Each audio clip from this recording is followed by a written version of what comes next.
Hi there. So I have just obviously finished the New Earth Teachings series of 5 videos, and I've received quite a few questions regarding that series. And I've just taken a few of those questions and presented these to the 9 for more brief responses, so not in-depth responses, briefer responses. I've asked the 9 to deliver briefer responses to these questions, and I will go through a briefer analysis as there are so many questions and I would like to get through quite a few. So I'm going to go through the ones that I've chosen today. So the first question is, if Atlantis had not fallen, would we still have been to... If Atlantis had not fallen, would we still have been able to create the diamond core? Thought that was a really good question. And the 9 replied, the answer to this is both yes and no, depending on actions taken and events occurring throughout your known history. However, the probability would be considerably lower than it currently is in your now time. So I'll just briefly analyze that.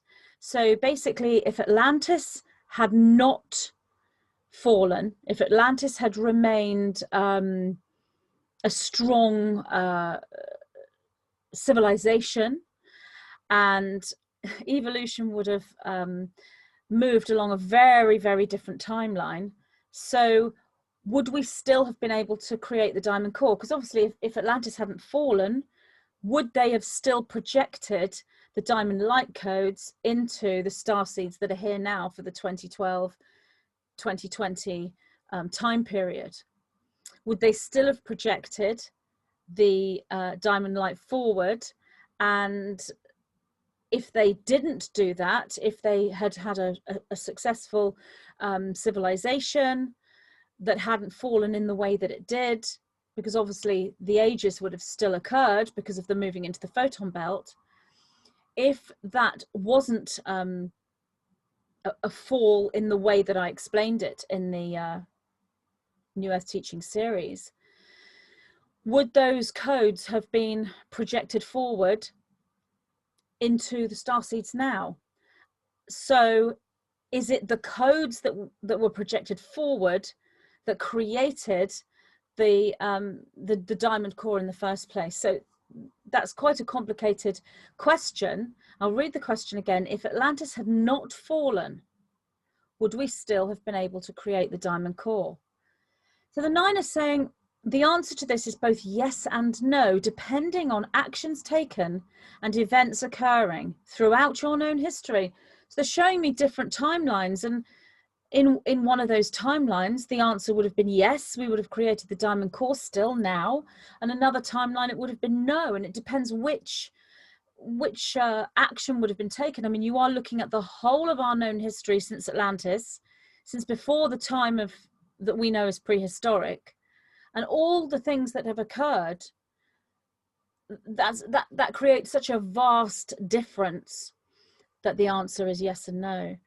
But the 9 have said, however, the probability would be considerably lower than it currently is in your now time. And that the reason being is Atlantis did send the codes forward. The diamond light codes were projected forward through death to birth conscious transfer into the now time, because they learned so much because of the fall. If they hadn't fallen, they wouldn't have had that learning, and they wouldn't have projected the diamond light codes forward. So it still could have been a yes, but the probability would be considerably lower because they didn't have the awareness. So what this really shows us is that when something pushes us down, when we fall in something, when we fail in something, it teaches us what went wrong. Why did this happen? Why did this fail? Why is this really a failure? Is there a different way of looking at it? And it teaches us so that next time we come across that similar situation, we do things differently. So that was a really, really good question. So I chose that as the first one to respond to. So thank you for that question. Okay, another really good question. Is it true the dark priests projected themselves forward as well? Really good question. And the 9 said this is correct. They did. However, their code system would be different and not that of a diamond code configuration. The 9 did not go into what their code system would be. But obviously the dark priests would be on a service to self line, on a service to self trajectory. So obviously it wouldn't be a diamond like code, potentially iron codes, but the 9 didn't embellish on what the configuration would be within the dark priests service to self groups, because that wasn't part of the question asked. So the question was, is it true the dark priests projected themselves forward as well? The answer is yes, that's correct, they did. Next question, you mentioned the priest wizards of Atlantis, but were there high priestesses? Another really good question. And the 9 replied, indeed, this is the case. They were what you may call high priestesses. These were the lineages of the royal house of Avalon, amongst other royal lineages. Each high priest wizard and royal high priestess projected their individualized memory codes within the diamond plasma light to return as leaders, teachers, and healers at the time of the 2012 time period. So everything that was said in the New Earth Teaching series, these projections of this diamond light were projected forward via the male and the female line, not just the priests. So yes, there were priestesses, royal house of Avalon, and other royal lineages. The 9 didn't embellish on that, but I do have videos from the 9 that have been uploaded to my YouTube channel over the last few years about the royal house of Avalon and the other royal houses. So that sort of goes into that whole royal code and what it means. If you want to go and search for those videos, they're on my YouTube channel. Okay, next question. Is it true the white hats are in control? If so, why are these draconian measures still in place? Really good question, and something that I have been asking myself. And I've wanted to ask the 9 this for a long time, so I'm glad this has been asked. So the response from the 9. It is correct that the white hats are in control if you include the awakened cohesive starseeds within the collective you term white hats. For they are in control, if you will, of the overall frequency for your planet, and thus the eventuality and inevitability outcomes. However, we would not use the term in control, but rather is broadcasting the higher probability signal. This match to the configuration is reflected upon your third dimensional reality, which presents more as a chess game, if you will. Therefore, it is more akin to one group makes a move, then the opposing group makes a move based on the opponent's last move. The white hats are winning the chess game, if you will. Yet we would not use the term in control to explain this, as it suggests the game or battle is over. And this, within your third dimensional reality, is not the case from the physical linear perspective. One must be ready, prepared, and in place. To subscribe to the viewpoint that all is completed and the collective known as white hats are fully in control would be letting one's guard down, if you will. Indigo warriors hold fast to the task at hand, and indigo warriors will know with every fibre of their being when it is time to release the gauntlet, as it were, and rejoice, for there shall be signs in the skies at this moment. So let's have a look at this. It's correct that the white hats are in control if you include the starseeds. So the whole collective term white hats, if you're including starseeds in that, then yes, they're in control. But what they're in control of is the overall frequency for the planet and the outcomes. So they're in control of the timelines. However, the 9 wouldn't use the term in control. And the reason for that is if they wouldn't use a term, it's because the term is not the most aligned terminology within our language to actually explain what's happening. So when someone says the white hats are in control, it's true, but it can be very misinterpreted. And so the 9 would use terminology that gives a wider picture. And the terminology they would use is broadcasting the higher probability signal. The white hats are broadcasting the higher probability signal. I know we're not going to go around saying that to people. It's a bit of a mouthful, but it's more in alignment with what's happening rather than saying they're in control. The 9 go on to say, the match to this configuration is reflected upon your third dimensional reality. So in 3D, in the 3D world, the match to this configuration of the white hats broadcasting the higher probability signal, that's the white hats and the starseeds controlling the timelines, the match to that configuration presents more as a chess game. So rather than saying the white hats are in control, it's more in alignment to say the white hats are playing a chess game. Therefore, it is more akin to, so they're explaining what this physical match is to the configuration of the white hats being broadcasting the higher probability signal and the starseeds. The actual presentation of that on a third dimensional level is more like a chess game, as in one group makes a move, then the opposing group makes a move based on the opponent's last move, and then then the white hats make a move and the deep state make a move. It's a chess game where they're each making moves based on the last move that the opponent made. And as we know in chess, you're often 5 steps ahead of your opponent. You have to look at all the probable moves your opponent could make and be aware of all of them before you make your move. So that's kind of how it's playing out in the third dimensional reality. The white hats are winning the chess game, if you will. So when you say they're winning the chess game, this suggests that the pieces on the board are stronger and the moves they're making are pushing the opponent into a corner so that the likelihood is that they'll lose the chess game. But as I said, you need to actually see how many potential moves your opponent could make before you make your move, which is why when you see chess players, they will sit and stare at the board for hours and hours and hours. Well, maybe not hours and hours, but they stare at the board for a long, long time before they make a move, because it's so strategic. And they need to be aware in their mind of all the different potential moves that their opponent could make. Take into account all of them and then make the move based on all of those probabilities. And sometimes in chess you think, well, if I make this move, my opponent's going to do that. So I could make this move, but my opponent's going to do that. It's obvious.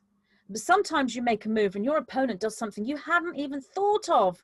And you'll think, oh no, why didn't I see that? This is what's happening. It's not the white hats are in control on a third dimensional level. It's the white hats are winning the chess game. And that is so different. The white hats are winning this strategic, multi-dimensional 5D strategy game. So that doesn't mean it's done and dusted. And when you say the white hats are in control, it makes you think, oh, great. That's it then. They've got it all nicely sewn up and nothing for us to do. Just sit back and watch the show. And that's not what the 9 is saying on a third dimensional level, even though this is correct when it comes to creating the timelines for this planet, matching that diamond core configuration. So that's what the 9 are explaining. And it's not something you can explain in one sentence at all, because you are talking about strategy and you're talking about complex strategy. It's not a case of one person, Donald Trump versus one deep state player or a Democrat candidate. It's a whole group of white hats, alliance members, and a huge deep state, and all of the all of the talent and intelligence that they have in their mind, and their strategic ways of thinking, magical ways of thinking, spiritual connection, all of that together, making these moves based on one another's moves and based on one another's potential moves, several steps ahead. The white hats are winning the chess game. I hope that's explained that whole white hats are in control, because that's really helped me as well, because I've been trying to figure this one out. So the white hats are winning the chess game, if you will, yet we would not use the term in control to explain this, as it suggests the game or battle is over, as I just said. And this within your third dimensional reality is not the case from the physical linear perspective. So from the physical linear perspective, it is not the case that the battle is over. It is not the case that the battle is won. It is not the case that the war is over and done with. It is from the higher perspective and the future perspective. Yes, absolutely. And we need to project ourselves there in order to manifest it. We need to draw that future diamond core reality, new earth reality, ascension, and think, wow, we've won. We've done it. We've won. How wonderful. That's what creates it. And that's what the star seeds are doing. But these star seeds are in various degrees of learning how to be cohesive, and that includes being anchored. And what that means is looking at the realistic presentation on the third dimension. So it's important to understand all of these different perspectives before you move into your cohesive manifestation. But the starseeds are doing really well with this. So the white hats are winning the chess game, if you will, yet we would not use the term in control to explain this, as it suggests the game or battle is over. And this within your third dimensional reality is not the case from the physical linear perspective. One must be ready, prepared, and in place. To subscribe to the viewpoint that all is completed and the collective known as white hats are fully in control would be letting one's guard down, if you will. So that just explains everything I've just said. You're letting your guard down. You don't want to let your guard down, but you do let your guard down in the higher perspective, because there's nothing to guard yourself from in that reality. And that's where you take your manifestation. But here in third density, you're still in the chess game. You still have to move those pieces on the chessboard. Indigo warriors hold fast to the task at hand and will know with every fibre of their being when it is time to release the gauntlet, as it were, and rejoice. So indigo warriors hold fast to the task at hand, as in hold that energy, stay within that space, hold fast to the task at hand, as in continue your vigilance, your social justice warrior, keyboard, patriot work, your spiritual connection, your truth delivery, your delivery of catalysts and seeds, and whatever you are doing, whatever you're doing to be on the mission to assist this movement, continue with that. Hold fast to the task at hand. And you will know with every fibre of your being when it's time to release the gauntlet, as it were. I wasn't sure what this meant. I had to Google it because I didn't know what release the gauntlet meant. I couldn't find anything other than a computer game regarding releasing the gauntlet. What I did find is throwing down the gauntlet. So when you throw down the gauntlet, this means you're challenging someone to a duel or a fight or a battle.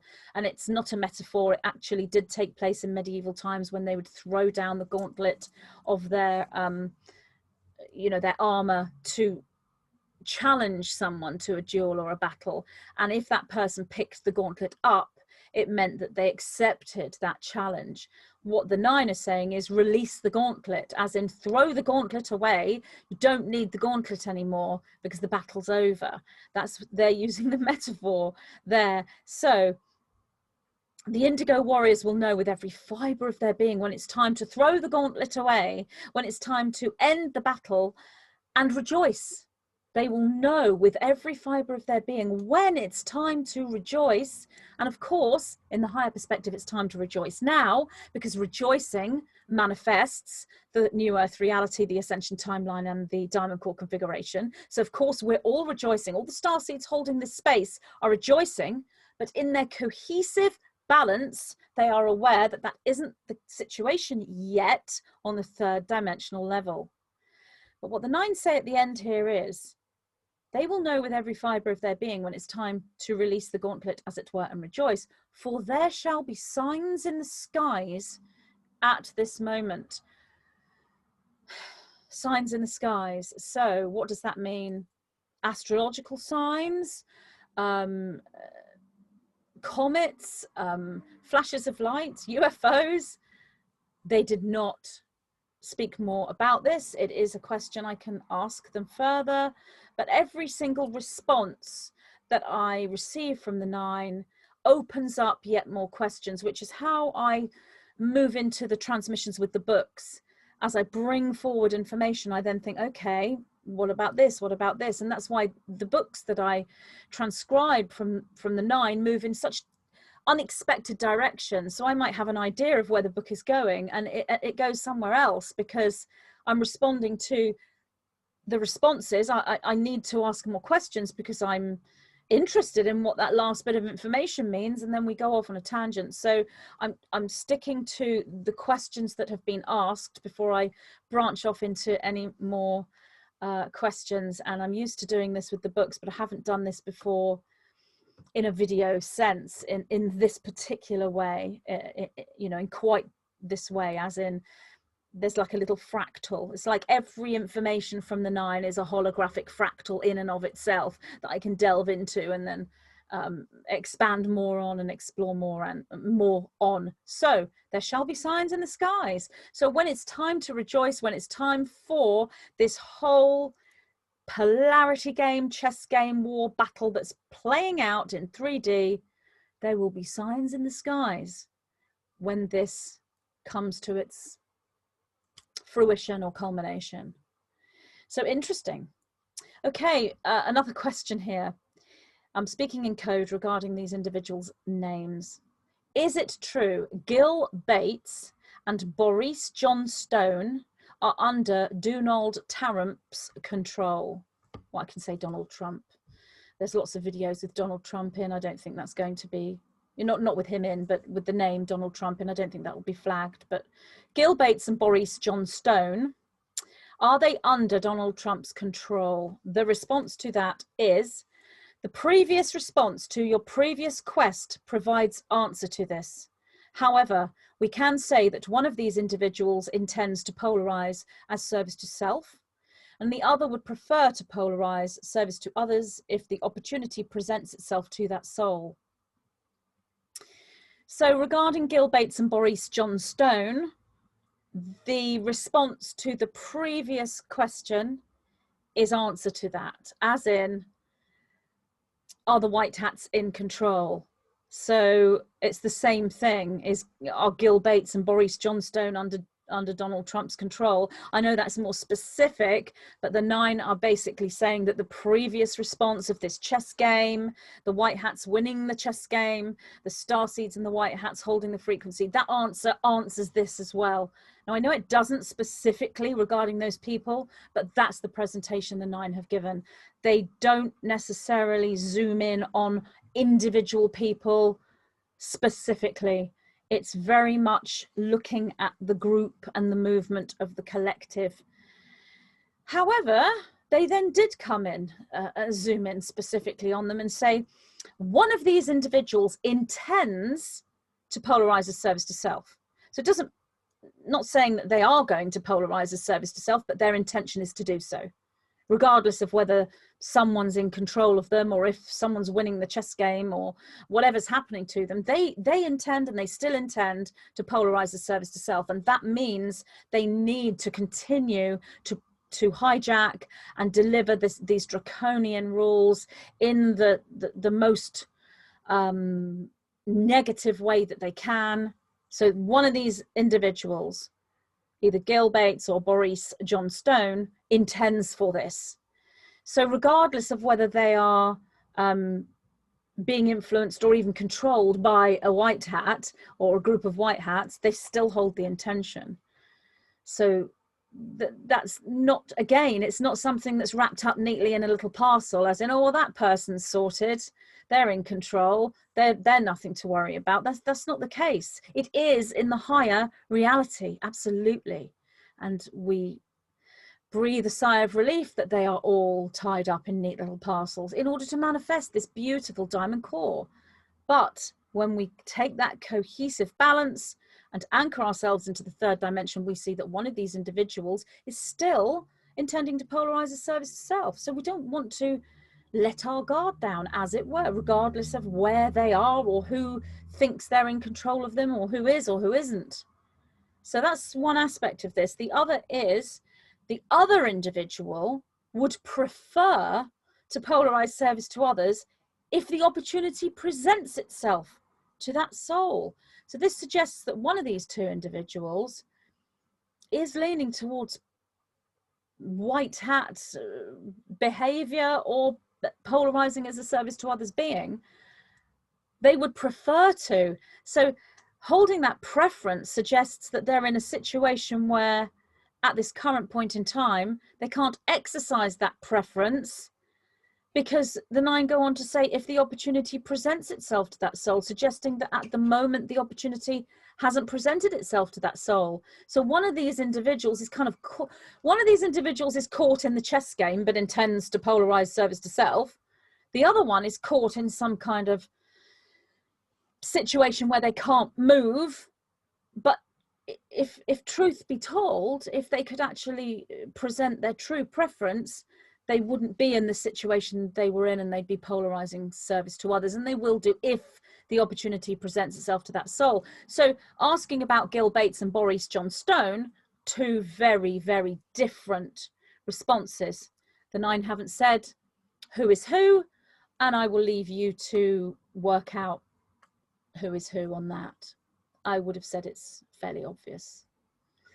So, and the last question in this video, what are flame letters? Now, this is a huge, huge subject. I could write an entire book and an entire series of books just simply on this one question. It's huge. But I did ask the 9 to be concise, and so this is their response. These are the individualized symbols that stand as letters of the alphabet or numbers within the mathematical scale or clock, if you will. They are individualized aspects as pure light-coded information of the full divine pre-meta fabric that is the eternal flame, dragon's breath. They are living light language keys that hold quantum coded information and creation genesis codices at infinity level. They are the coded genetic sequences that exist within the aspect of your DNA that your scientists refer to as junk. So, as I said, this is a huge, huge question. That's the response. And just in that short response, that would be, I'd need to do a reasonable analysis of that to do it justice. So I will leave this video here, and I will come back with a second video to do an analysis of the response to what are the flame letters. So thank you for all of your questions. Keep them coming. If I can get to them, I will. Thank you to the individuals who asked these questions. And thank you so much for listening. I hope you're enjoying this whole New Earth Teachings series. I'm certainly enjoying delivering them and learning so much from the 9 in these responses.